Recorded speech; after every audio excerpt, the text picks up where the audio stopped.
ఇప్పుడేమో మనం పాడేరు వెళ్ళాం. ఎవరు కప్ చెప్పారు? యువజన కప్ చెప్పారు, విద్యార్థి విభాగం కప్ చెప్పారు.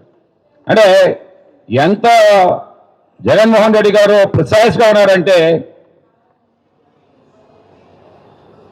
Assigning the jobs to the correct people. అందరికీ కాదు, ఎవరి జాబ్ వాళ్ళు చేయాలి. ఆ రకంగా బలోపేతం అవుతుంది. అవ్వాలని ఉందా లేదా? వెళ్ళిపోతాం, అడ్డుపడిపోతాం అంటేనే కాదు జగన్మోహన్ రెడ్డి గారికి. ఈయన ఆపండి అంటేనే, ఈయన ఆపండి. ఏమో మాట వినరా జగన్మోహన్ రెడ్డి గారు? వినరా? అందుకే ఇది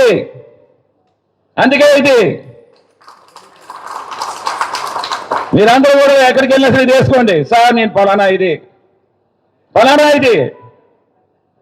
మీకు భయం అనిపండి, ఒక ఫోన్ కొట్టండి, మేము వస్తాం. మీ వెనకాతల వస్తాం, దానికేముంది. మీరు చిన్న చిన్న వాళ్ళ దగ్గరికి వెళ్ళిపోయి మీరేమో తలదించుకోవద్దండి. చిన్న వాళ్ళ దగ్గరికి వెళ్ళిపోయి తలదించుకోకండి. ఎస్ఐలు ఆ కానిస్టేబుల్ దగ్గరికి వెళ్ళిపోకండి. మీకు ఏదైనా కష్టం వస్తే సార్ అని ఫోన్ కొట్టండి, మేము వస్తాం. లేదు మీకు ఫోన్ కొడతాం అక్కడ. ఓ మహిళతో ఏదో అయ్యింది, అది ఎస్పీతో మాట్లాడతాం. మహిళా పోలీస్ స్టేషన్కి మా వాళ్ళు వస్తున్నారు, పైన ఉన్నారు, మీరు ఫోన్ పిలవండి. వెళ్ళి వాళ్ళ ముందు కూర్చోండి, మాట్లాడండి. అంతేనే, ఎక్కడో టేబుల్ మాట్లాడండి.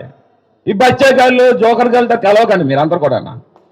మన పార్టీ యొక్క పరువును తీకండి. మీరు మన పార్టీ పరువును తీకండి. మన గవర్నమెంట్లో వస్తున్నాం, ఇంకేం కావాలి? ఇంకేనా?